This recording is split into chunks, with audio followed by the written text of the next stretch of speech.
Right, welcome ladies and gentlemen. I'm here with the WBC Bridgerweight World Champion, Kevin Lerena. How have things been since you become the World Champion? Yeah, obviously, Hayes, I was elevated. I won the interim world title in November 2023, and then we had a heavyweight fight in between, and then obviously I got elevated because Okoli wasn't sure whether he was going to defend against me or move up to heavyweight, so they gave him the option, either you vacate or we strip you. So he obviously chose to vacate, which elevated me to full champion. You know, it feels good, but it would have also been good to beat Okoli, you know. Yeah. But having said that, I did what I had to do. I beat Gashi in November and then won the interim world title and kind of was in limbo because we weren't sure what Okoli was doing. So it is what it is. Hopefully it would be nice to defend it. It would be very nice to defend it, but if we don't get the opportunity to defend it, some big heavyweight fights, you know, as you know, we've spoken about. So we just got to be patient. You're jetting off soon. You're going to be leaving South Africa for a little bit, going to help out former world champion Tyson Fury, if I believe. Yeah, we leave to Malta.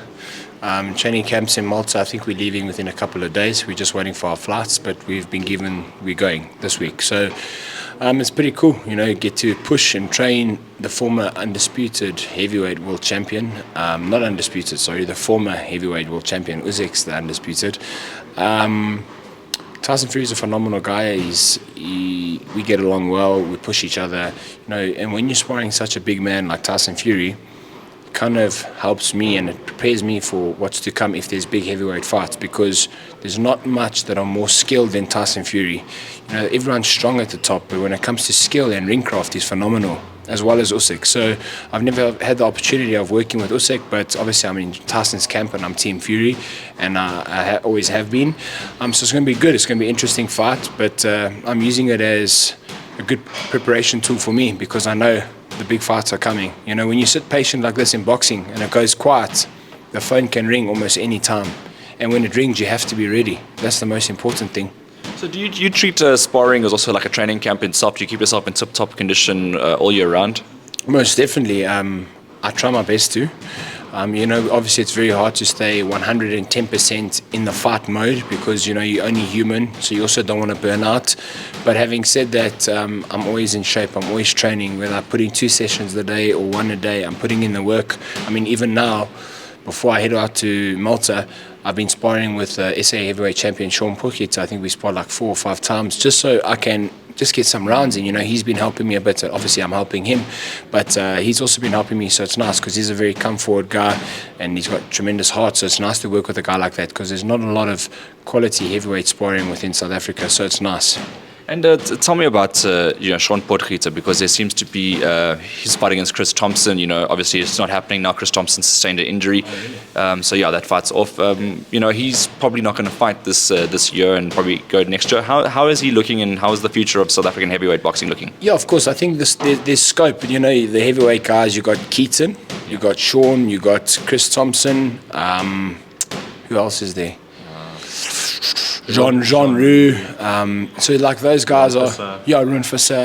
So those guys are kind of in the division right now. So they'll be rallying amongst one another. Obviously, Sean beat Keaton was it this year? This year, so he won the SA heavyweight title. Keaton's beaten Chris before. Chris was going to fight Sean, so it's kind of like a good round robin amongst all of them. The future of heavyweight boxing in South Africa, I think it's, I wouldn't say it's limited, but I think it's up to the individuals. You know, they need to spread their wings, defend their belt, get a good win, and then go try abroad. Get some fights abroad, see where you are in terms of the level of heavyweights around the world. I think that's the only true indicator. So you can't say it's limited because you don't know how far someone can go unless they really go there and try to do it. If they fall up short, well, they tried. So I never like to say it's limited. It's only limited once you go there and you know you can't surpass that certain level. Then it's limited. Until then, you never know. So it's an unknown variable. When you first started traveling and, you know, broadening your horizons, how much better did that make you as a boxer?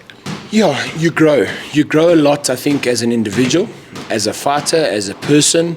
In terms of skill set, you know, when you get the opportunity to fight in the big fights, like the Dubois, the Hooneys, you know, it's great because you're testing yourself against the very, very best, and you know how close you were, the margins in it, so you kind of can sit back and go, okay, well, I need to work on X, Y, and Z to narrow those margins, kind of thing, and to put it in my favor. So you learn a lot. but you grow as an individual and as an athlete, and that's why I'm proud of what I've done, because it's all about growth and being recognized on the international boxing circuit. You go internationally, ask who's Kevin Lerena, they know. And that's what my goal's been, to just step out of my comfort zone and be daring. Dare to be great, and it's a relative term. I see a lot of people try to use it these days, but are you really daring to be great by being in your comfort zone or in your cotton wool? No, you're not. Stepping out of that, and that's what it's about, and being recognized internationally, globally. And also the recognition, as you know, there's not been many South Africans that have become a WBC world champion. You join a very exclusive club. WBC is still recognized as probably number one in the world in terms of the world titles. How proud are you to be the world champion there? I'm very proud. Obviously, it's history again in South Africa, as our Minister Gator McKenzie applauded me, and I was very humbled by what he did.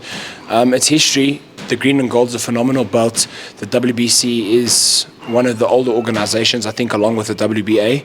So one of the first and major boxing organizations.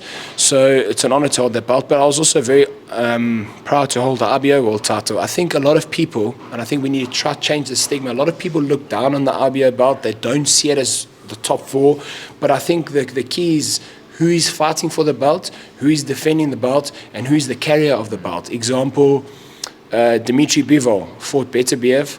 He had the RBO and the WBA. I mean, Lennox Lewis has held it. Manny Pacquiao, Ricky Hatton, to name a few, Gennady Golovkin. So I think it needs to be recognized. Obviously, there's already far too many organizations which already put the RBO on the back burner, but it all depends on who you fight for that belt and the credibility of you as the champion. That's what holds the true value. So I'm also very proud to have defended my RBO world title 7 times. I won that belt when I was 23 years old, turning 24. So it's also pretty young, you know what I mean? Especially from a guy who only started boxing at 18 with Pete. So that's history again. So people seem to forget. But I'm very proud. I was a proud former RBO world champion. I'm a very proud WBC world champion. Yeah, we do see, especially in South Africa, we have had the, as you mentioned, RBO world champions, yourself included. But you know, you defended it 7 times, if I'm not mistaken. So in itself, you know, those defenses, there were some hard fights in there. There were some. Well, you made them look easy fights. They were easier fights. You're 100%. I think there was the first fight was a hard fight. It was a true test. Kalenga, big cruiserweight. He was top 5 in the world. I think he fought Mastanak. He lost a split decision. He lost a split decision to Dorticus in Fight of the Year. So he's a badass guy. No one wanted to fight him because of his ferocious power. We stepped up to the plate and we did the job. And then obviously I fought Dimitri Kucher, who was a good amateur, very European-style boxer. We beat him. And then I had 1 or 2 easier fights. Then I fought Sefer Seferi, who fought Tyson Fury. In Tyson's comeback, I stopped him. Then I fought Firat Aslan, who's a former WBO and WBA world champion. He was at the tail end of his career. So yes, I think the matchmaking during my time as champion was right, but it was also up to me to deliver. I've seen a lot of guys being given the platform, but then they default. They can't hold that championship status, because I think that the key is, you know, when you reach the mountain top, it's a relative term saying it's easy to become a champion, because it's not, but it is really hard to stay a champion, because there's a lot of variables that come into play and get thrown your way that can deter you or make you not concentrate on the job at hand. So yeah, I think it's each fight presents something different, and I think that's the key, and that's what you have to do. You've got to take it fight by fight. Like for me, in my last fight, 6-4. So yes, I thought it was 5-5. I thought it was a draw. I'm not the judges. Some other people thought I had it 6-4. It is what it is. So I got to say to myself, so he beat me by 2 rounds. How do I better myself? I'll tell you how. I got tired in the middle rounds, and that's why I gave him 2 rounds. So it's fucking my mistake. You know, there's things that I did. I've changed in my training with Pete. I'm running a lot more. Boxing is not fucking rocket science. Let me tell you, it's not rocket science. You know what it is? Do your work here in the boxing gym, spar, keep your strength, and fucking hit the road. If the greats had to do it, we're talking about the greatest fighters to ever do it, what did they do? They sparred, they boxed, and they ran. And obviously they're doing conditioning. We're in a different era now. Yeah. You've got to be strong. But my whole point is you don't need to reinvent the wheel. And that's what I've gone back to. You know, for my last fight, I spent a lot of time on the back, you know, to build lungs. But in a sense of there's not enough time on the legs physically, on your feet. So I made that mistake in a sense of I tried it and I felt tired in the fight. So yes, there's variables. My mom passed away the day before, but it's not an excuse. I got tired. That's the bottom line. So I said to myself, had I not got tired, I would have won the fight because I gave him 2 rounds. I gave him 2 rounds because I was tired in the middle round, 6, 7, whatever it was. So I gave those to him, which is naughty.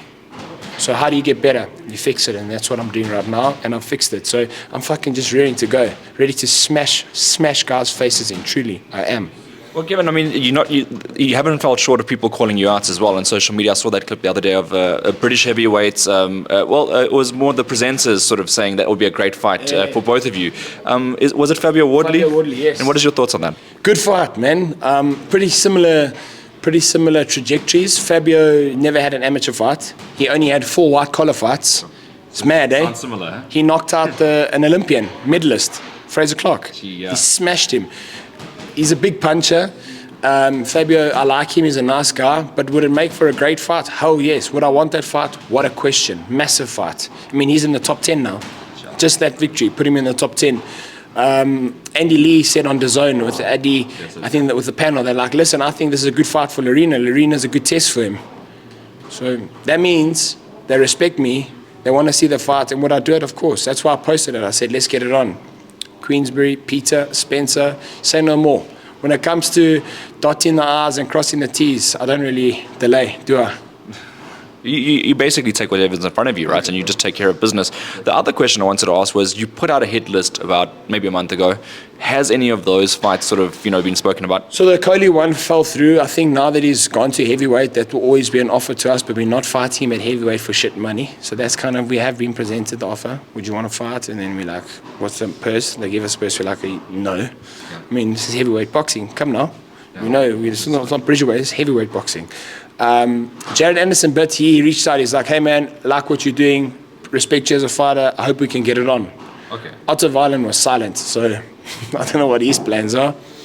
Another good fight that I think the boxing public want, the purists of the sport who understand the sport, is me and Murat Gassif. Sure, love that. Former cruiserweight world champions, both of us.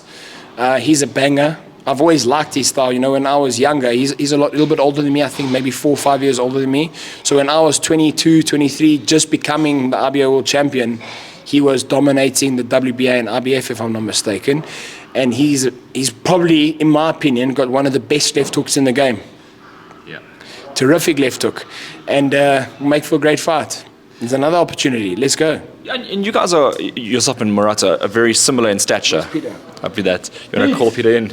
Yeah, Pete, we're calling in on this interview. Yeah. Former cruiserweight world champion, makes a great fight, 2 cruiserweights, me and Murat Gassif. Good fight. Great fight. Great fight.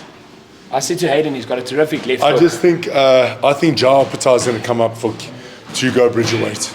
I just spoke to Australians now. They're on the phone to me now. So they were just chatting to me about Huni because I'm kind of doing some work with the Australian boys, and they just told me now, how's Kevin on his? And I said, listen, they said because there's rumors because they're with Justin Huni, but they don't, they're in the team with him, but they don't promote him.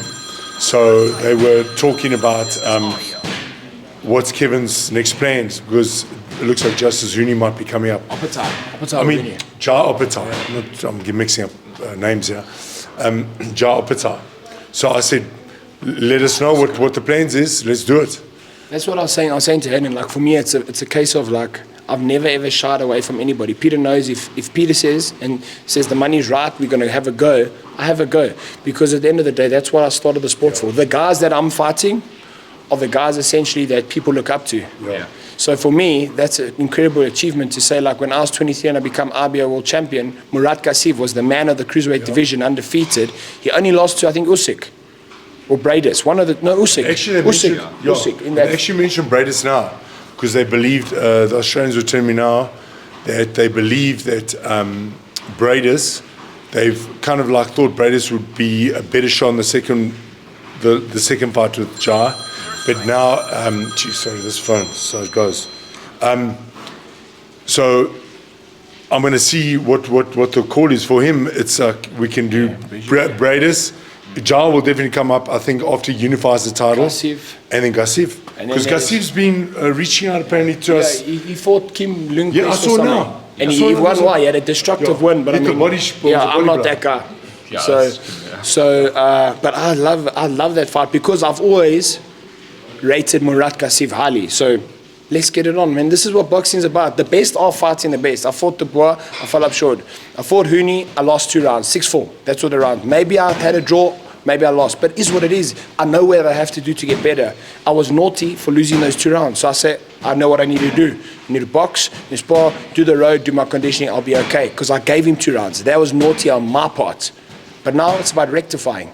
So that's what it is. Like, I can't put excuses. Like, a lot of people go, yeah, mom passed away, you're emotional. It is what it is. I let him win those 2 rounds. Boxing is, and it's funny because Australians were telling me now, the guys I spoke to now, you know, with Jai, they weren't too impressed.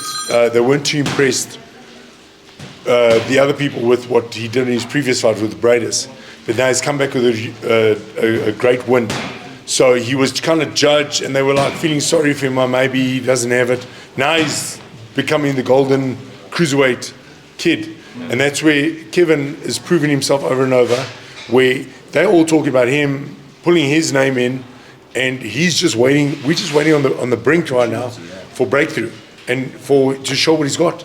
So listen, boxing's hard. When you lose, you don't lose half-hiving. You lose either on a count or a points decision. It's never an easy way to win in boxing or lose in boxing. It's not an easy way. And, you know, people will kind of write you off, but you know in yourself, you got to believe in yourself. Can't worry what people think. You got to come back, you know.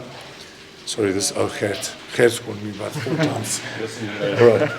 All right, and so Kevin, all of those fights that could potentially come about, which is the most mouth-watering for you out of those?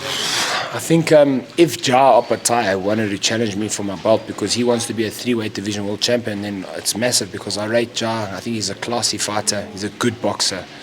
Good fighter. So I think that would be a massive fight, or very mouth-watering because he's also a very big name. And I think he's eyeing the cruiserweight unification, and then he might come up. Murat Kassiv, because of the magnitude of the fight, 2 big, smaller heavyweights having a go. Fabio Wardley is a big fight because of the monetary value. At the end of the day, this is business, so it's a big monetary gain that because he's the British heavyweight world champion, and he'll be looking to fight for bigger belts now and solidify his place in the top 10, which he already is there. So, and he's a big name, and the people are talking about it. You know, I think, like Spencer said, is that, and Frank Warren said, when you kind of the Henry Cooper of the heavyweight division, you're a risky guy because you can put any guy on his ass, and they see it as high risk, low reward, in a sense of, if it's not for a world title, why are we going to give this guy a shot? Because we know he is a dangerous fighter. We know he is awkward. We know he's a southpaw. So it kind of puts you in a little bit of like a box.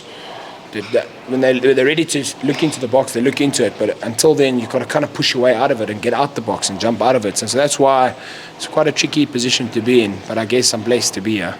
Well, I can't wait to see what's happening. I know you're going to have to shoot up to the physio now, so I'm gonna let you go. Do you want to send any thank yous, any shout-outs to anybody, Kev? I just want to thank the boxing public who get behind me, all the people who wished me well. I want to thank you for always covering. You know, it's our second interview after a very long time, and I always enjoy talking to you. So hopefully it would be nice to have you travel abroad with us one day, to maybe come to Saudi or the UK when we have some big fights, because that's going to happen.